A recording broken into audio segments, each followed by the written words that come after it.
Saya mau menambahkan kekaguman Anda kepada orang Papua. Saya tidak pernah ketemu orang Papua, tentu saja tidak di Papua, tapi di luar Papua, berbahasa Indonesia yang jelek. Bahasa Indonesianya bagus. Seperti pengalaman perbandingan ini, profesor saya di Amerika ada satu, bahasa Inggrisnya paling bagus, paling rewel meriksa paper kita. Kenapa? Di situ persamaannya dengan orang Papua. Dia belajar bahasa Inggris karena dia orang Belanda, bekas Belanda di Indonesia, lari ke Amerika setelah Perang Dunia. Selesai. Jadi bahasa Inggrisnya karena belajar. Sedangkan profesor yang lain dari lahir melek sudah mulai ngomong Inggris. Jadi Inggrisnya bisa kacau. Dia ini belajar. Nah, saya kira itu kehebatan orang Papua.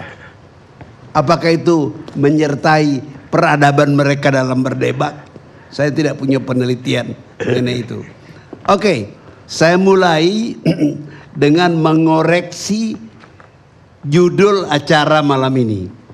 Judul acara malam ini kan Papua mencari jalan terbaik. Bukan Papua .2. Ya. Mencari jalan terbaik. Oke, menurut saya yang mencari jalan itu bukan Papua.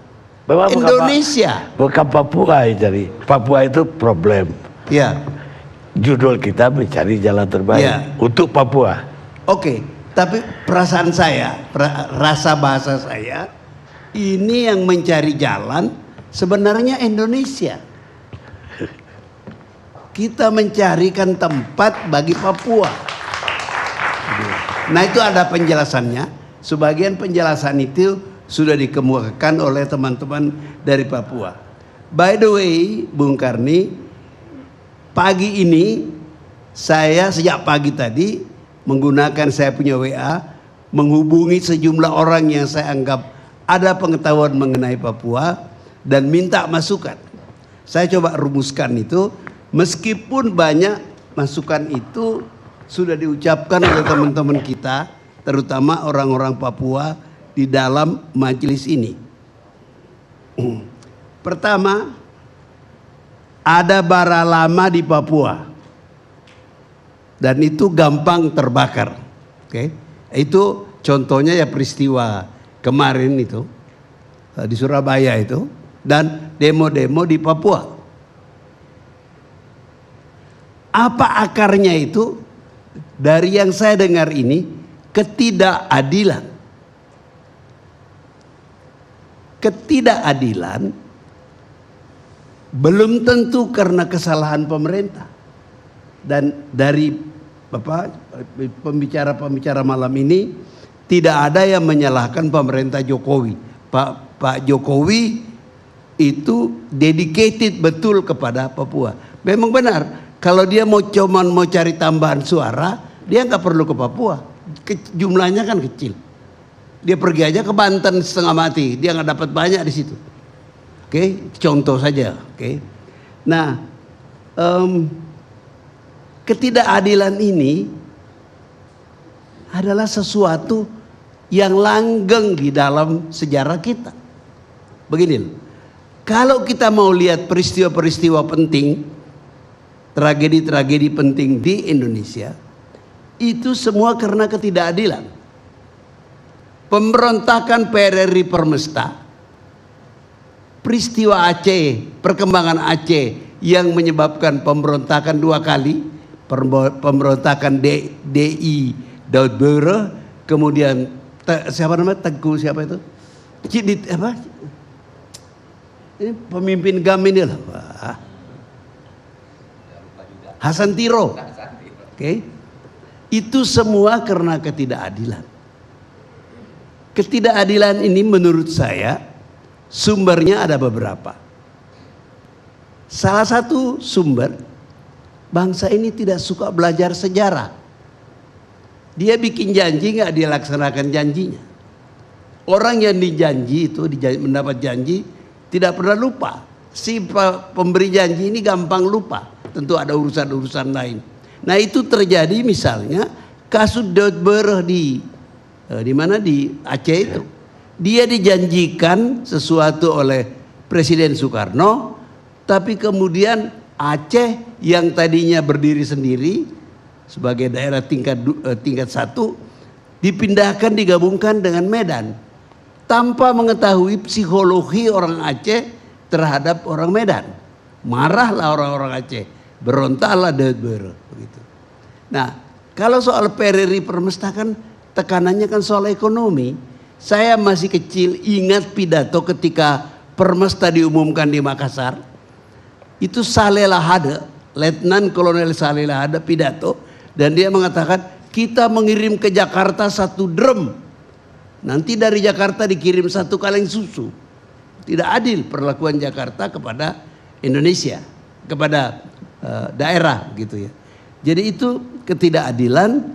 Nah, saya mau melanjutkan itu dengan menambah 1 problem lagi yang membuat parah itu. Apa itu? Kecenderungan penyeragaman. Asik betul kita bicara NKRI, harga mati, harus bersatu. Kalau nggak bersatu, tidak seragam, itu kacau. Anda tentu ingat, banyak betul itu dipraktekkan di zaman Orde Baru. Sehingga sistem kelurahan itu kan dibikin seragam.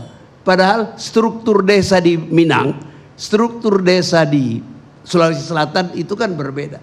Tapi dipaksakan menjadi seragam karena kita terlalu bersemangat untuk seragam. Nah, Papua itu luar biasa lebih rumit lagi macam-macamnya dibanding dengan macam-macam Indonesia yang kalau Anda perhatikan lagu Indonesia Raya, seruan pertama orang nggak perhatikan.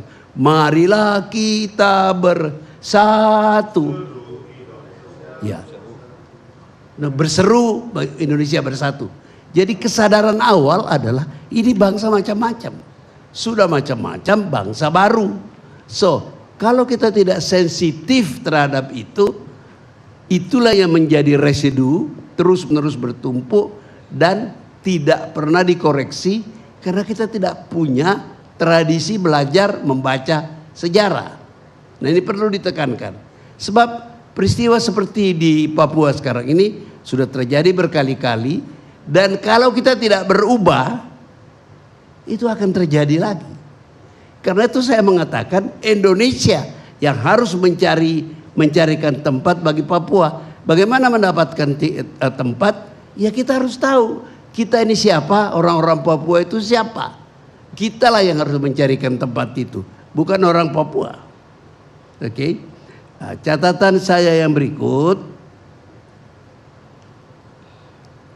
dari hasil monitoring saya berkomunikasi tadi sepanjang hari soal dana otsus. Nampaknya dana otsus itu tidak pernah diedit. Saya nggak tahu benar apa enggak. Diaudit. Diaudit. Maklum udah tua. Oke. Masih muda. Nah, akibatnya adalah penyalahgunaan keuangan. Itulah yang diceritakan tadi oleh Rizal Ramli bahwa banyak bupati-bupati dari Papua, tentu daerah lain juga ada, di apa namanya ini tempat hiburan di kota Jakarta ini apa namanya? Mangga Dua. Mangga Dua. Itu maksudnya adalah itu. Hah? Mangga Besar. Mangga Besar, Mangga Dua kan pasar ya. Okay. Saya tahu ya pasar. Ya begitu. Nah inilah salah satu sebab banyaknya bupati ditangkap. Nah ada persoalan lagi. Tadi sudah dikatakan juga, kalau KPK mau datang periksa, mulailah muncul cerita mau merdeka. Jadi sebenarnya mereka itu alat saja untuk nakut-nakuti KPK. Lu jangan meriksa kesini, ntar gue merdeka lo. Mundur lagi. Enggak, selesai lagi itu urusan. Oke. Catatan tambahan lagi, satu lagi. Untuk menekankan, membenarkan apa kata teman-teman dari Papua tadi. Katanya OPM itu paling sedikit ada 14 faksi dan tidak akur satu dengan yang lain dan jumlahnya sebenarnya tidak besar. Oke. Nah, OPM itu ada yang beroperasi di Papua. Nah, itu yang sekarang nembakin pakai panah segala macam. Tapi banyak juga yang beroperasi di dunia internasional. Saya ingat betul. Saya pernah ketika saya menjabat duta besar di Ceko, pernah saya dapat laporan, apa itu siapa namanya, Benny Wenda datang di sebuah kota di luar kota Praha dan mengadakan kampanye bawa film segala. Lalu saya protes kepada pemerintah Ceko karena ada bekas menteri Ceko ikut hadir di situ. Saya protes, saya gak mau itu kejadian. Begitu. So, saya bilang itu separatis. Oke. Jadi, nah, orang-orang seperti inilah dari kelompok yang banyak inilah saya kira masuknya faktor asing ke beroperasi di dalam wilayah Papua. Kenapa? Salah satu orang yang tadi kirim WA pada saya tanya, betul Pak, mengapa kok negara-negara besar berminat masuk ke Indonesia secara ilegal maksudnya? Saya bilang, pertama harus kamu sadari Indonesia itu negeri kaya, sangat kaya. Meskipun tidak semua kita menikmati kekayaan itu, sangat kaya, sangat macam-macam dan sejarahnya masih pendek. Bangsa seperti ini gampang sekali diintervensi. Oleh sebab itu kita harus berhati-hati menjaga negeri ini. Berkali-kali saya katakan kita harus berhati-hati menjaga negeri ini. Dalam rangka menjaga itulah saya bisa mengerti dengan catatan Panglima TNI dan Kapolri ada di Papua sekarang. Dan dari polisi saya mendapat kabar hampir setiap Polda mengirim pasukan ke Papua sekarang. Tentu pertanyaannya, apakah itu persoalan Papua? Apa soal keamanan soal Papua? Jadi saya mengatakan berkesimpulan bukan itu soalnya. Tapi tanpa memberi pasukan di Papua itu kita tidak punya deterrence. Orang-orang yang mau mengacau akan menggunakan kesempatan itu. Oleh sebab itu kehadiran Panglima dan Kapolri dan pasukan-pasukan itu harus dijaga dengan baik. Jangan terjadi tadi yang dikatakan terjadinya pelanggaran HAM lagi. Pak Jokowi boleh bilang bahwa Papua itu secara elektoral tidak besar artinya pada beliau. Tapi ada yang besar di situ. Kalau terjadi keributan di Papua, siapapun yang men-trigger, memicu, itu menjadi masalah internasional. Kita belajarlah dari soal Timur-Timur itu.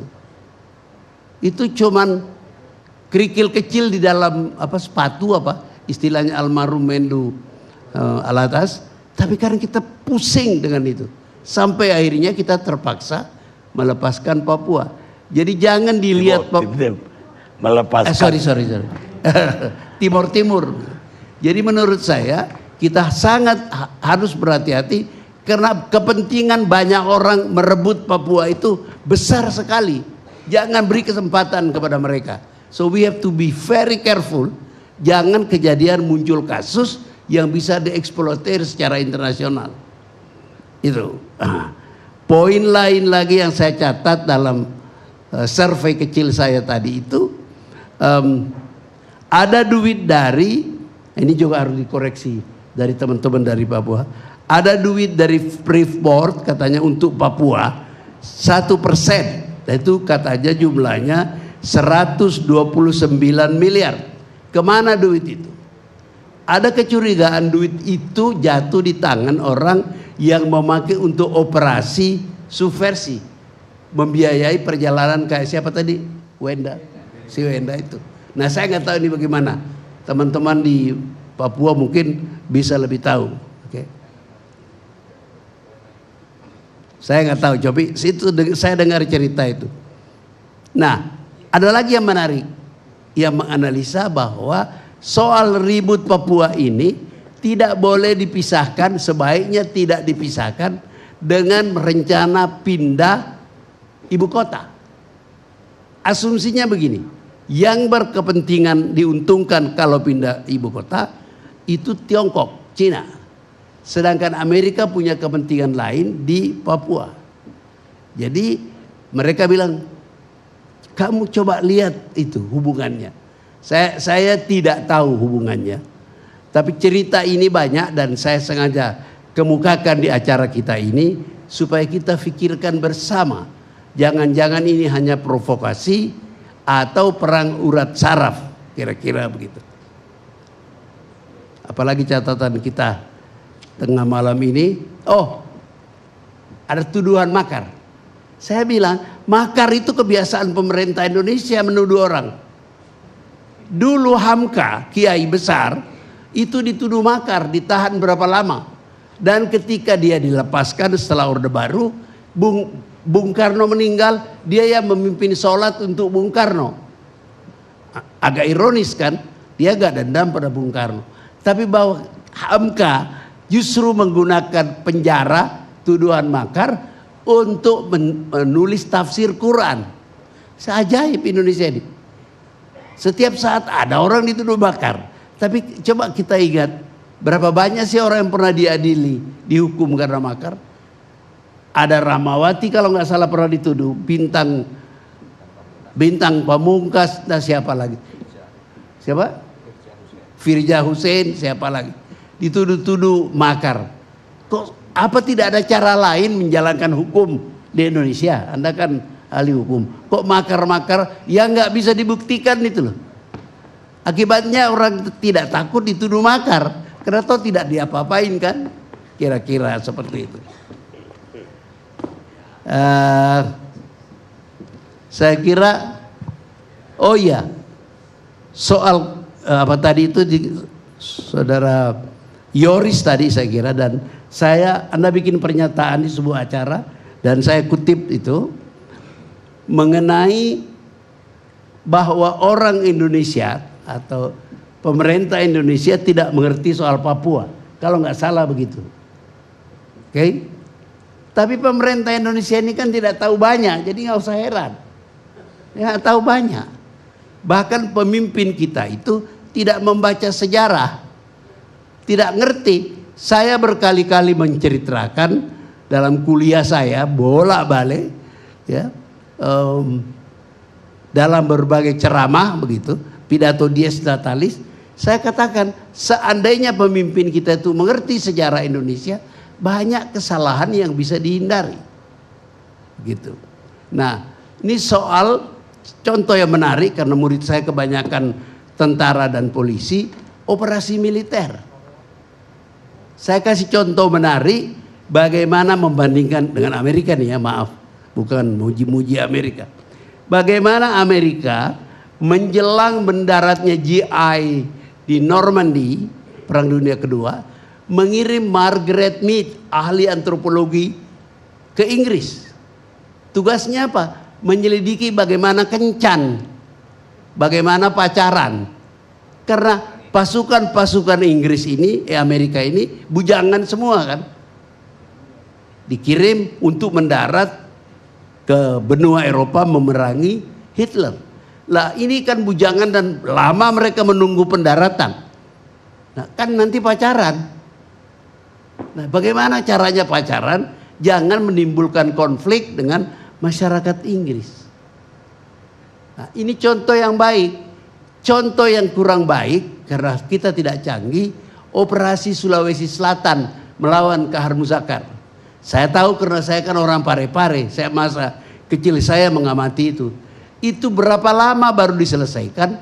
Kenapa? Karena dikirim tentara yang tidak mengerti budaya orang Bugis. Orang Bugis itu kan orang Islam.